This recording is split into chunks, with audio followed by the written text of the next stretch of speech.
Hello, ഇന്ന് നമുക്ക് instant sambar ഉണ്ടാക്കിയാലോ? അപ്പോൾ പെട്ടെന്ന് തന്നെ സമയമൊന്നും കളയാതെ നമുക്ക് ഉണ്ടാക്കി നോക്കാം. ഇപ്പോൾ ഇങ്ങനെ ഉണ്ടാക്കി കഴിഞ്ഞാൽ എന്നും ഇതുപോലെ തന്നെ ഉണ്ടാക്കും കേട്ടോ. അപ്പോൾ നമ്മുടെ സാമ്പാർ ഉണ്ടാക്കാനായിട്ട് ആദ്യം തന്നെ ഞാൻ കുറച്ച് മസൂർ ദാൽ എടുത്തിട്ടുണ്ട്. അത് കഴുകി വൃത്തിയാക്കി കുക്കറിനകത്തേക്ക് ഇട്ടിട്ട് 2 വിസിലടിച്ച് നമുക്കൊന്ന് വേവിച്ചെടുക്കാം. പരിപ്പ് വേവിക്കാനായിട്ട് ഞാൻ 2 ഗ്ലാസ് വെള്ളം മാത്രമേ ഒഴിച്ചു കൊടുത്തിട്ടുള്ളൂ കേട്ടോ. അത് അവിടെ ഇരുന്ന് വേവുമ്പോഴത്തേനും നമുക്ക് അതിനുള്ള പച്ചക്കറി തയ്യാറാക്കി എടുക്കാം. അതൊക്കെ ഒന്ന് ക്ലീൻ ചെയ്തെടുക്കാം. അപ്പോൾ നമ്മൾ ഈ പച്ചക്കറികളെല്ലാം തന്നെ ഇതിനകത്തേക്ക് എടുക്കാനായിട്ട് എടുത്തിട്ടുള്ളതാണ്. അപ്പം നമ്മൾ ഇതിന് വേണ്ടിയിട്ട് മത്തങ്ങ, വെണ്ടയ്ക്ക, ക്യാരറ്റ്, സവാള, മുരിങ്ങക്കായ, ഉരുളക്കിഴങ്ങ് എന്നിവയൊക്കെയാണ് എടുത്തിരിക്കുന്നത്. അപ്പോൾ നമ്മുടെ വെണ്ടക്കായും അതുപോലെ മുരിങ്ങക്കായും നീളത്തിൽ അരിഞ്ഞിട്ടുണ്ട്. ബാക്കിയെല്ലാം ക്യൂബ്സ് ആയിട്ട് അരിഞ്ഞ് വെച്ചിരിക്കുകയാണ്. കുറച്ച് ഏത്തക്കായും കൂടി എടുത്തിട്ടുണ്ട് കേട്ടോ. അപ്പോൾ അതാ നമ്മുടെ പരിപ്പൊക്കെ നല്ല പോലെ വെന്ത് കിട്ടിയിട്ടുണ്ട്. സാമ്പാർ ഉണ്ടാക്കുമ്പോൾ പരിപ്പ് നല്ല പോലെ വേവാനായിട്ട് ശ്രദ്ധിക്കണം. അപ്പോൾ അതാ നമ്മുടെ തക്കാളി, മുരിങ്ങക്കായ, പിന്നെ എന്നാണ് നമ്മുടെ ഉരുളക്കിഴങ്ങ്, പിന്നെ ഇതാ വെണ്ടയ്ക്ക, നമ്മുടെ ക്യാരറ്റ്, ഏത്തക്കായയുടെ കുറച്ച് അരിഞ്ഞ് വെച്ചിട്ടുണ്ട്. പിന്നെ മത്തങ്ങ, ഇതെല്ലാം കൂടി ഇതിനകത്തേക്ക് ഇട്ട് കൊടുക്കുകയാണ്. പിന്നെ സവാളയും കൂടി ഇട്ട് കൊടുത്തിട്ടുണ്ട്.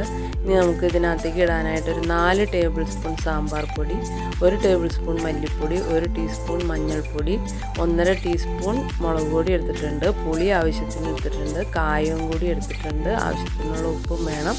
അപ്പോൾ ഇതെല്ലാം കൂടി ഞാൻ ഒരുമിച്ചിട്ട് കൊടുക്കാം കേട്ടോ. നമ്മുടെ സാമ്പാർ പെട്ടെന്ന് റെഡി ആവാനായിട്ട് ഞാനിത് എല്ലാം കൂടി ഒരുമിച്ചിട്ടിട്ടാണ്. എല്ലാ കഷ്ണങ്ങളും ഒരുമിച്ചിടും. അതുപോലെ തന്നെ പൊടി ഒരുമിച്ചിടും. ഈ പൊടി ഒന്ന് വറുത്തെടുക്കണം എന്നുള്ളവർ ഈ ഒരു സമയത്ത് വറുത്തെടുക്കാം.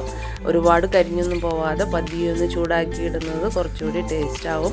അപ്പോൾ അതാ നമ്മുടെ കഷ്ണങ്ങളൊക്കെ നല്ലപോലെ മുങ്ങിക്കിടക്കാൻ പാകത്തിന് തന്നെ വെള്ളം ഒഴിച്ചു കൊടുക്കണം. ഇനി വേറെ വെള്ളമൊന്നും ഞാനിതിനകത്തേക്ക് ചേർക്കുന്നില്ല. ഇപ്പോൾ ഈ ഒരു സമയത്ത് അതിനാവശ്യത്തിനുള്ള വെള്ളം ഒഴിച്ച് നല്ലപോലെ മിക്സാക്കിയിട്ട് 1 വിസിലടിക്കുന്നത് വരെ ഞാൻ വേവിച്ചെടുക്കുന്നുണ്ട്. അപ്പോൾ അതാ നമ്മളിതെല്ലാം കൂടി പരിപ്പും എല്ലാം കൂടി നല്ലപോലെ മിക്സാക്കി എടുക്കണം കേട്ടോ. അല്ലെങ്കിൽ അടിക്ക് പിടിക്കാനായിട്ട് സാധ്യതയുണ്ട്. അപ്പോൾ എല്ലാം നല്ലപോലെ മിക്സാക്കി എടുത്തിട്ട് നമുക്ക് 1 വിസിലടിപ്പിക്കാം. ഇനി അഥവാ നിങ്ങളുടെ കുക്കറിൽ ഒട്ടും വേവില്ല എന്നുണ്ട് 2 വിസിൽ മതി. അതിൽ കൂടുതൽ ഒട്ടും വേണ്ട. ഞാനിപ്പോൾ കുറച്ച് കറിവേപ്പിലയും കൂടി ഇട്ട് കൊടുത്തിട്ടുണ്ട്. ഇനി അത് അവിടെ ഇരുന്ന് 1 വിസിൽ വരുന്നത് വരെ മാത്രമേ ഞാൻ വേവിക്കുന്നുള്ളൂ. ഇനി ഇതൊന്ന് കടുക് താളിക്കാനായിട്ട് കുറച്ച് ചുവന്നുള്ളി, വറ്റൽമുളക്, കറിവേപ്പില എന്നിവ എടുത്തിട്ടുണ്ട്. അപ്പോൾ അതെ നമ്മുടെ കഷ്ണങ്ങളൊക്കെ ഉടഞ്ഞു പോവാതെ നല്ല കറക്റ്റായിട്ട് തന്നെ വെന്ത് കിട്ടിയിട്ടുണ്ട്. വെള്ളമൊക്കെ പാകമാണ്. ഇനി ഞാൻ വേറെ വെള്ളമൊന്നും ചേർക്കുന്നില്ല. ഇനി ഇതാ ഞാനിപ്പോൾ കുറച്ച് കറിവേപ്പിലയും മല്ലിയിലയും കൂടി അതിനകത്തിട്ട് ഒന്ന് ഇളക്കിയെടുക്കുന്നുണ്ട് കേട്ടോ. അപ്പോൾ അതും അവിടെ ഇരുന്ന് ഒന്ന് അതിൻ്റെ ഫ്ലേവറൊക്കെ ഒന്ന് പിടിക്കുമ്പോഴത്തേക്കും നമുക്ക് കടുക് പൊട്ടിച്ചിടാം. ഇനി അഥവാ നിങ്ങൾക്ക് വെള്ളം പോരാന്നുണ്ടെങ്കിൽ നല്ല തിളച്ച വെള്ളം ഒഴിച്ചു കൊടുക്കുക കേട്ടോ. അപ്പോൾ അതിൻ്റെ ഇപ്പോൾ കറക്റ്റായിട്ട് കിട്ടിയിട്ടുണ്ട്. ഇനിയിപ്പോൾ ഞാൻ കടുക് പൊട്ടിച്ചിടാനായിട്ട് ഒരു പാൻ അടുപ്പത്ത് വെച്ചിട്ടുണ്ട്. അതൊന്ന് ചൂടായി വരുമ്പോൾ നമുക്ക് വെളിച്ചെണ്ണ ഒഴിച്ച് കൊടുക്കാം. ഒരുപാട് വെളിച്ചെണ്ണയുടെ ആവശ്യമൊന്നുമില്ല. അപ്പോൾ വെളിച്ചെണ്ണ നല്ലപോലെ ചൂടായതിന് ശേഷം നമുക്ക് കടുക് ഇട്ട് കൊടുക്കാം. കടുകൊക്കെ ഒന്ന് പൊട്ടി വരുമ്പോൾ വേണമെന്നുള്ളവർക്ക് ഒരു 2 ഉലുവയും കൂടി ഇട്ട് കൊടുക്കാം. ഒരുപാട് വേണ്ട. ഞാനിപ്പോൾ ഇട്ട് കൊടുക്കുന്നില്ല. ഞാൻ ചുവന്നുള്ളി ഒന്ന് മൂപ്പിച്ചെടുക്കുന്നുണ്ട്. അതിനുശേഷം പച്ചമുളകും കറിവേപ്പിലയും കൂടി ഇട്ട് കൊടുക്കുകയാണ്. ഇനി നമുക്ക് ആ കടുക് പൊട്ടിച്ച് നമ്മുടെ ഇൻസ്റ്റൻറ്റ് സാമ്പാറിലേക്ക് നമ്മൾ ഒഴിച്ച് കൊടുക്കാം.